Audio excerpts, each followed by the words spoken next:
Hey guys, Claire here, and in today's video, we're going to get into Prince Harry's memoir, Spare. Now, I don't know about you guys, but when the tidbits of the book started leaking on social media and on the tabloids, I sort of took a break from social media because I did not want to be influenced by the leaks. I mean, when it comes to all things Harry and Meghan, we all know how the media works. They often twist things in order to make really salacious or nasty headlines in order to rile people up, to boost monetized engagement. And I was determined not to participate in that whatsoever. Now, when Harry started to do the interviews, I started to tune back in and I watched 3 of the 4 interviews that he did. Now, before we get into my thoughts on the book and Harry's very small media tour for The Spare, let's talk about the numbers, the figures of Spare. It was released today by Guinness World Record that Harry's book is now the #1 selling nonfiction book ever. And according to Random House, Harry's book sold over 104 million copies in the first day in the US, UK, and Canada.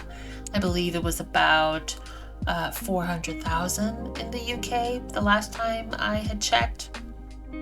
For the first day, the book was selling out in the UAE. There were reprints of it in France, and I believe in Ireland, its first day sales was over 10,000, which, as I read, was some sort of a record, or puts it in the top 5.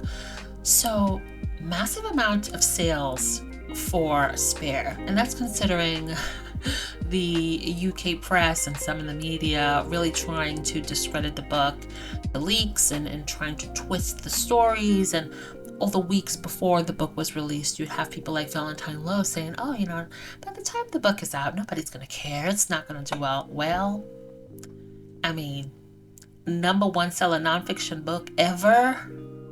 If that's not doing well, then I don't know what is. I believe it even broke Barack Obama's record, so that's pretty fantastic. Before we get to that, I thoroughly enjoyed all 3 interviews. My favorite personally was with Stephen Colbert of The Late Night. I feel like it was a good mix of some serious topics, but it was very lighthearted and fun, and you really got to see Harry in his element, just being charming and carefree. And the vibe of the audience with The Late Show was so intoxicating. When Harry came out, he got a standing ovation from the audience. And not only that, they continued to chant his name. Harry, Harry, Harry.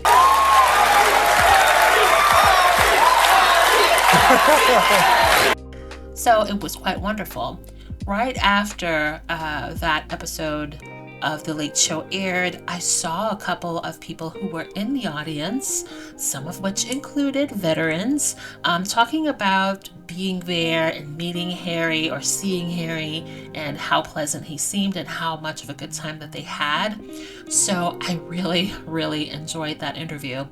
It was particularly fun to see British royal reporters like Chris Shipp and Max Foster of CNN, and there was like an old bloke of the BBC reporting about the success of the book and the way Harry was embraced at The Late Show very begrudgingly. And it was really fun to see that. It was a little petty of me, but I enjoyed seeing them grovel. Did you guys hear or see when Anderson Cooper and Michael of GMA called out the royal family for demanding copies of the interviews prior to its release? I mean, I think that family is so out of touch. That institution is so out of touch. They're used to working in tandem with the toxic tabloids and media of the UK, and sometimes the Murdoch media of Australia as well. But that's not how it works with American press. And for them to demand a copy of the interview in its entirety, like, who do you people think you are? We reached out to Buckingham Palace for comment. Its representatives demanded that before considering responding, 60 Minutes provide them with our report prior to airing it tonight, which is something we never do. And we received a response from the law firm representing Buckingham Palace this morning while we were on the air, saying that the palace needed to, quote, consider exactly what is said in the interview in the context in which it appears, end quote, and asked that we supply them immediately with a copy of the entire interview, which we do not do that. We do not do that as a news organization as a matter of our policy. And I'm happy that Anderson and Michael saw fit to put that out there. Yeah, they demanded it, and we told them no. That's not how it works here. The nerve of these people. It was nice to see that 60 Minutes and GMA did not crumble to the coercion of the palace. And I feel like this is why Harry has saw fit to tell his story on multiple platforms that the royal family will not be able to control. And we know that that family plays the long game when it comes to narratives. Now, hopefully you guys have read the book, because I'm going to sort of give my thoughts on different chapters, my main takeaways. Now, I can't cover it all, and I'm going to try to be succinct as possible in this video, but hopefully you've read it, so there won't be any spoilers. For me, I did the audiobook, and I would definitely recommend listening to the audiobook. It was just really enjoyable listening to Harry tell his life story. It's quite long, but it was fun to listen to, and I definitely recommend listening to the audiobook as well as reading the story. Now, overall, there are parts of it, particularly in the beginning, that was just very gut-wrenching, very sad. You know, Harry's reaction to the death of his mom, the fact that Charles was really struggling to offer emotional support. It was really shocking to hear that Charles didn't even give him a hug. You know, he just kind of tapped him on his leg and left him be for hours on end, after telling your 12-year-old son, hey, you know, your mom got into an accident and she's no longer with us.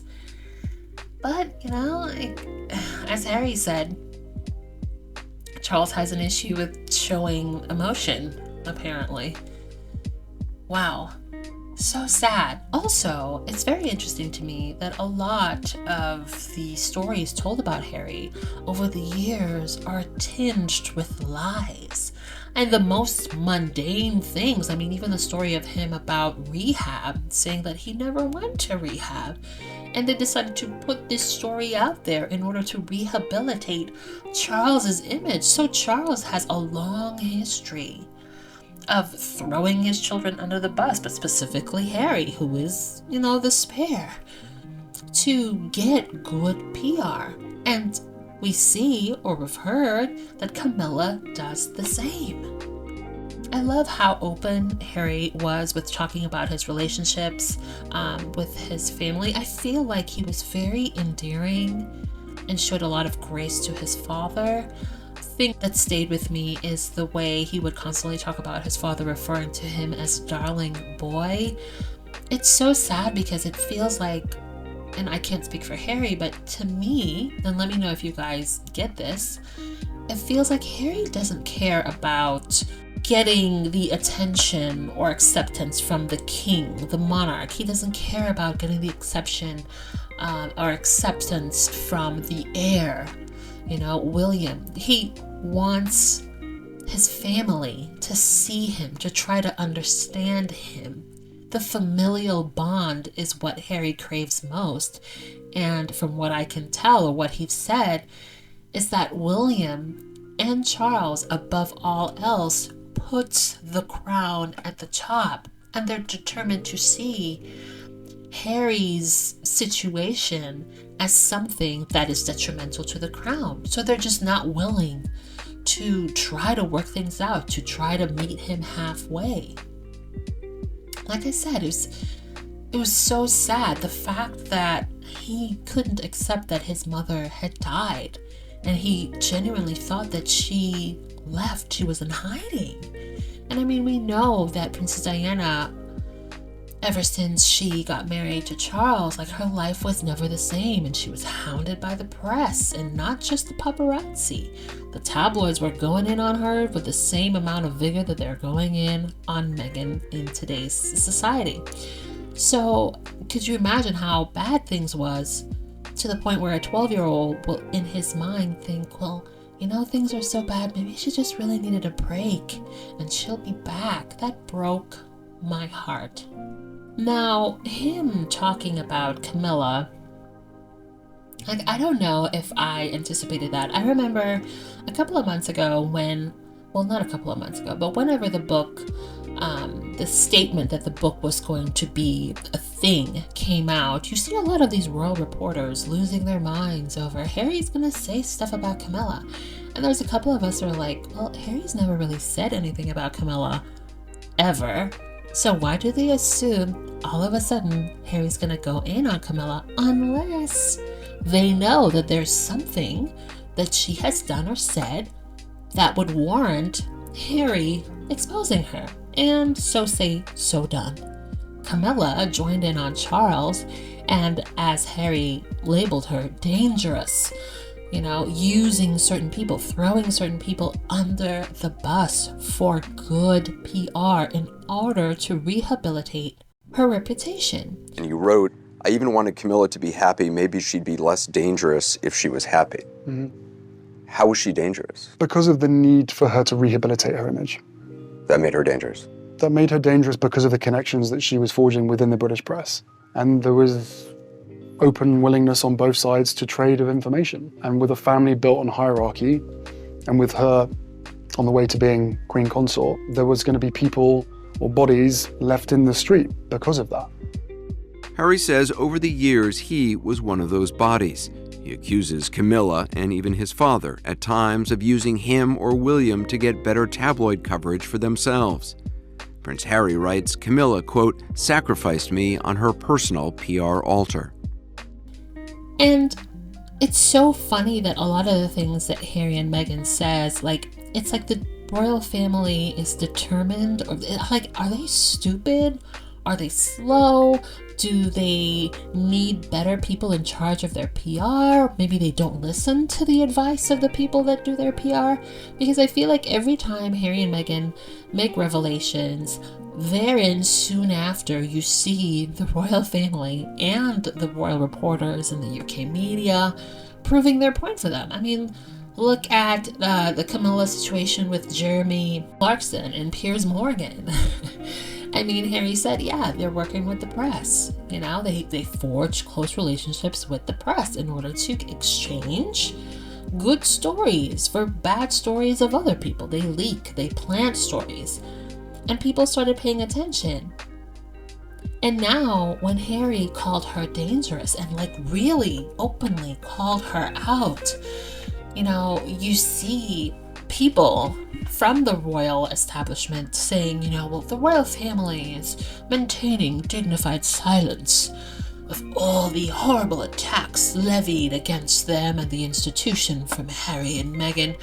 Yet you're telling us that William is pissed, that Camilla is mortified, that Kate is saddened. Who told you that? It's either you're pulling that out of your butt or they told you that. Just like Harry said. Like, you're giving us quotes and saying that they're maintaining dignified silence. And there's a lot of people on social media who have watched the show and have read the book that are like, yeah, the math isn't mathing. Like, which is it?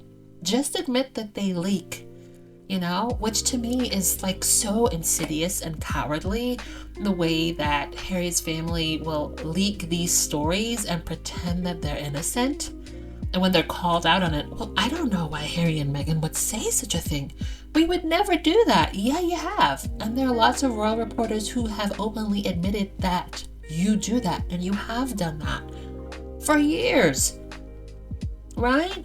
Harry and Meghan, love them or hate them, agree or disagree with what they say and how they say it. They say things, as some folks would say, with their chest. You see them, You hear them, they say what they have to say. They're not hiding behind representatives, not hiding behind reporters. They say what they have to say with their entire chest, and I can respect that. Now, I don't know if you guys noticed, but there was a comically lazy article from The Independent saying that the representatives from TK Maxx of UK say that Harry's commentary about shopping sales at their store was wrong. But here's the thing. The internet exists, and Sussex stands are some of the most receipt-driven folk. Like, you say something and you know a Sussex stan or a Sussex squad is gonna pull out 1,000,001 receipts. They're ready. They're quick with it. So I don't understand why someone from TK Maxx would lie about something so easily disproven, right? There are articles and paparazzi pics of Harry coming out shopping a sale at TK Maxx going all the way back to 2013. Come to find out that TK Maxx has a very close relationship with Prince Charles and the Prince's Trust. I mean, the guy who was responsible for TK Maxx, I can't remember his exact title of his job, like on his LinkedIn, he has a picture of him and Charles.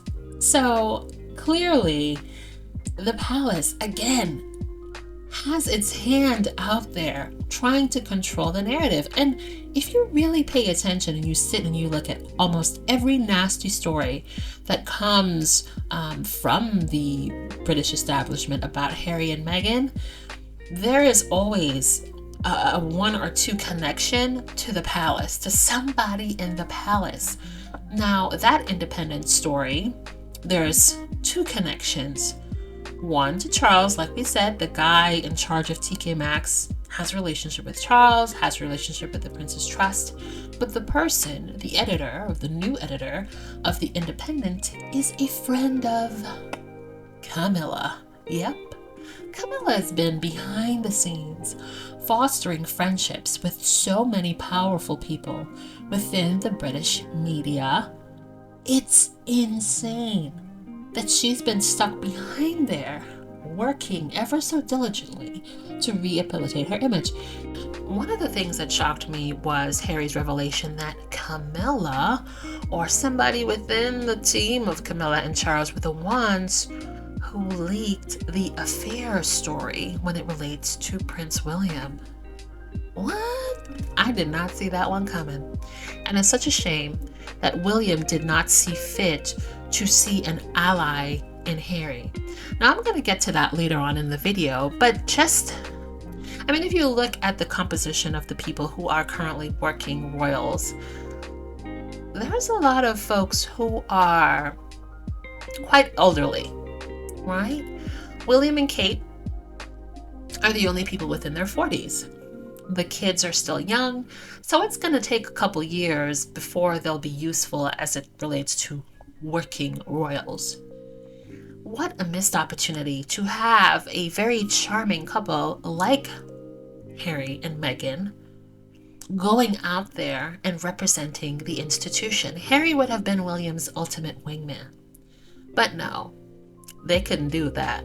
It's also interesting when Harry revealed that the story about Crygate, about Meghan and Kate having a disagreement, is somehow linked to Camilla and Charles's team, which I found shocking. I know that a lot of people theorize that it came from Team Kate, or some people theorize that it came from Kate's mother, who has a relationship with the woman who broke the story, Camilla Tomney. But Harry basically hints that William and Kate were having dinner with Charles and Camilla, and William talked about Kate and Meghan's situation or falling out, and then somehow it leaked. So again, it's a very interesting revelation. Now, personally, I don't think Harry and Meghan really care about being liked. I don't think that they're doing these documentaries and the books and the interviews in order to have more people like them.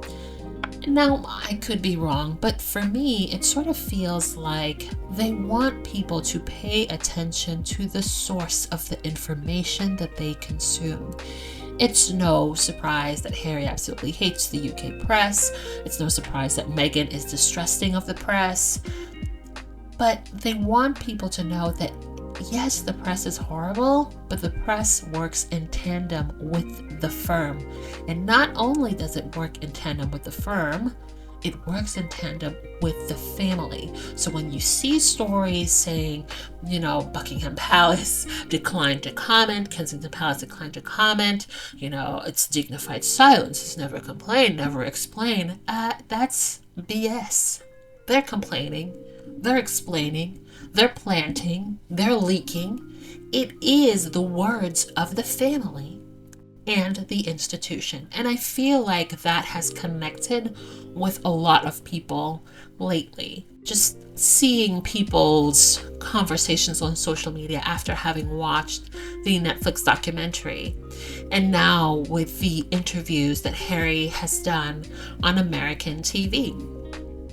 Because remember, for as many people who have watched the documentary, not everyone has Netflix.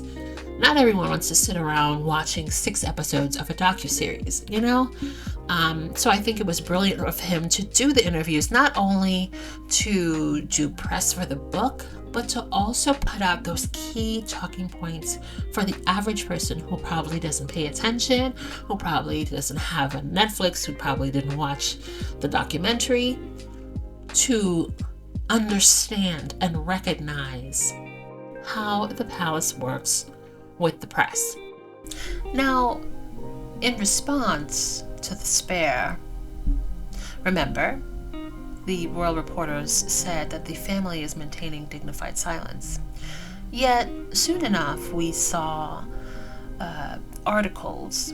One from the Independent, and remember, I just told you the Independent editor is a very close friend of Camilla's. So there's an article saying that the royals despair that Harry has been kidnapped by the cult of psychotherapy and Meghan. Dignified silence, my butt. Kidnapped by the cult of psychotherapy. Now, correct me if I'm wrong, but William and Kate champion mental health and different forms of therapy to assist with mental health issues. How, pray tell, can you champion mental health while trying to attack a family member by claiming that them getting therapy is them being in a cult? Does that make any sense to you? I feel like there's so much that the British royal family, its staff, and the UK press does to attack Harry and Meghan. But if they were really to just sit still and think about it, they'd realize that this attack that they're doing in an attempt to damage Harry and Meghan causes more harm to them as well. And it sort of reminded me of an interview that someone had posted. It was a throwback interview. I believe it was Meet the Press, where Prince Philip was asked by the interviewer, well, why do you think a lot of the European monarchies haven't lasted as long as the British royal family has? And of course, I'm paraphrasing, but he basically said, because the people who love it the most or are in it the most ends up doing the most damage. And I feel like that is very on par for the state of affairs with the British royal family. I feel like the family, Charles, Camilla, William, and Kate, their relationships with the press, right? And even the royal fans that you see on social media, it has turned into something that is so overwhelmingly nasty and toxic and attacking. It's doing great damage to the institution. I think the British monarchy is so strong, despite the fact that so many monarchies in Europe have died. I think the British are more liberal in their outlook, and I think instead of most of the monarchies in Europe were really destroyed by their greatest and most ardent supporters. It was the most reactionary people who somehow or other tried to hold on to something without letting it develop into change. Far more than anything Harry and Meghan could ever say or do. And apart from them trying to pretend that they're championing mental health issues in therapy, while in the same breath akinning psychotherapy to a cult, that's just one thing. Them collectively embracing and making excuses for and supporting and protecting someone like Prince Andrew, while saying that Harry and Meghan is the greatest threat to the monarchy. Now, to the people within the royal bubble, they're like, yeah, I agree. But to the people outside of it, we're like, what the hell? That makes no damn sense. So let's go back to William and Kate, championing therapy and mental health. Performative BS. Much like Charles and William talking about racism. Charles given his artfully crafted speeches about the history of racism and how it has no place in modern day society. But when his kin is experiencing very real racism, the silence is deafening. Now, I think it's incredibly gross the way they've stayed silent about the racist attacks levied at Meghan. But here's the thing. Sometimes in-laws are like that. They'll smile and pretend they like you, but deep down inside, they barely tolerate you because you're married to someone that they're related to. And deep in their minds, they're like, sink or swim. I'm hoping that you sink, because I just really don't like you. So, as horrible as I think it is how they offered no assistance or protection for Meghan, the thing that I cannot look away from, or the thing that I just, even though Harry shows a lot of grace towards his father and William in the book, for me, no grace can be given. When Archie was talked about as a primate hours or days after his birth, and Charles said absolutely nothing, William said absolutely nothing, like, what the hell? You can't defend an innocent child? Your kin? Whatever issues you have with Harry and Meghan, or Meghan, that is your grandson. That is your nephew. Yet you can stand on a podium and give me speeches about racism, but you can't defend your grandson, nephew? William can say, I am very much not, or we are very much not a racist family, while he's walking across. Him denouncing racism levied at Archie would have taken the same amount of energy, which is like none at all. William could have his people release a statement condemning the racist abuse directed at Black footballers, some of whom were also called primates, because that's a favorite of the racists. They love to call Black folks monkeys and primates, right? So you can put out a statement condemning that of other footballers that you are not related to, you do not know, but you can't say nothing when it's directed at your family, your nephew, an innocent child. To me, I can't look away from that.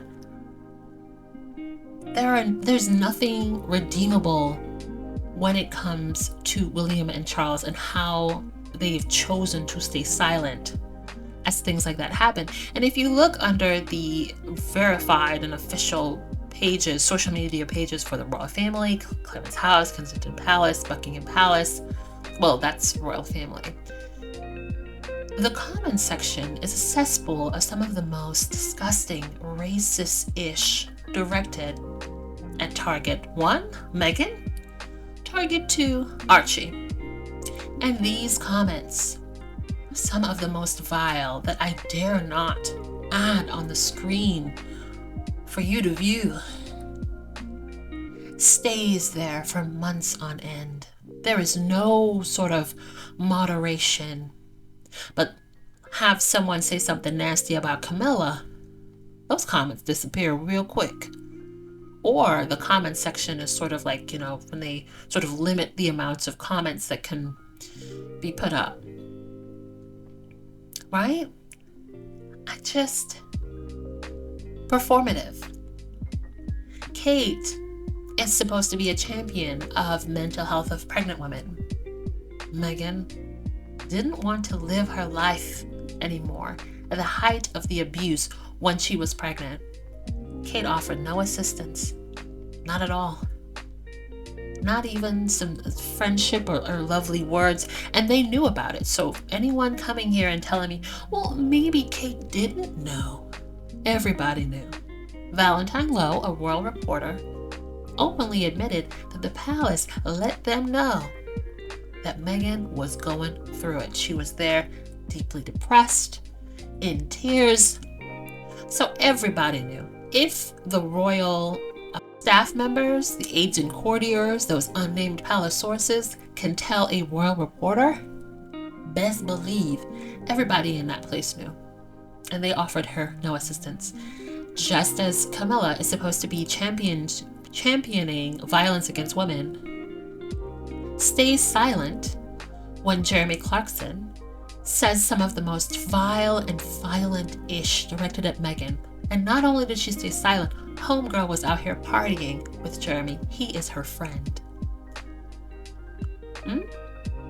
They sneak out and have cigarettes together. Jeremy said so. So yeah, the royal family has a lot of issues, and one of their issues is the performative nonsense that they do. And it's a joke that some of these charities don't call them out on it.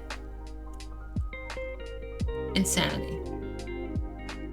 Now, there were other revelations that I found a little hilarious. Harry talking about the frostbite that he experienced when he went up to the North Pole. The situation with the beard debacle. I mean, William is so petty for him being obsessed with Harry not having a beard for his wedding because the Queen didn't want him to have a beard for his. Civil rivalry in its purest form.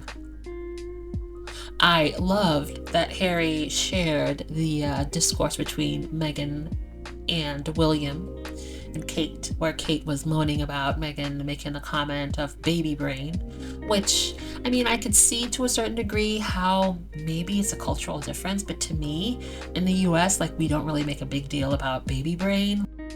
I've heard people tell women who are pregnant or have newborns, it's cool, you got baby brains. I get it. Kate was not enthused, commented on it. And then when Meghan said, I didn't mean anything by it. I say that with my girlfriends all the time. And William got in her face and put his finger up in her face and well, it's rude, Meghan. And Meghan was like, no, sir. What you're not going to do is put that finger in my face. Bravo, Meghan. William seems to be a piece of work who likes to put his hands on people or his fingers in their face. And when I read that, or when I listened to the audiobook of Harry describing, William putting his hands in, or his finger in Meghan's face, it reminded me of a photo that I saw on social media of William putting his finger in Kate's face while he was telling us something in the back of a car. Oh, William. Another thing, that entire situation with William putting his hands on Harry and chucking him down, I'm surprised that more people haven't really focused in on that, because Harry said that William came over to talk to Meghan. Meghan was not at home. Harry was. William and Harry got into it, and William got so upset that he chucked him back and he fell on the dog bowl and hurt his back. But if William, in his incandescent rage, saw fit to put his hands on Harry, a man who could have easily decked him if he really wanted to. What, pray tell, would William have done if Meghan was at home by herself? You know what I'm saying? Like, to me, that's what I think about. Because I think William has a serious anger management issue. What do you guys think? Also, interesting that Harry revealed even more details about his first meeting with Meghan, and revealing that he saw her, with the filter, the Snapchat filter, and the friend, he named the friend. I can't remember, was it Violet or Victoria or something like that? But that also debunked the lie by this psycho woman, was her name Liz Cundy or Sunday or whatever it is, who said that she introduced Meghan to Harry. Yeah? So that book debunks a lot of little lies that people within the British press has said over the years. And like even with the best man issue and like little things that you really wouldn't think that they would feel the need to lie about, or narrative that you wouldn't feel the palace felt the need to initiate and amplify. In all, it just makes me see that family and that institution sort of like Hollywood, but with a posh accent, right? But with Hollywood, it's fake. The land of make-believe, of storytelling. But it's full of actors and scripts and CGI and practical effects. But in a lot of ways, the royal family is sort of like that. It's not just a family, there's a little bit of acting there. Narratives created to give the impression of familial cohesiveness, of warmth, of love. But behind the scenes, it's just a bunch of stories. How odd.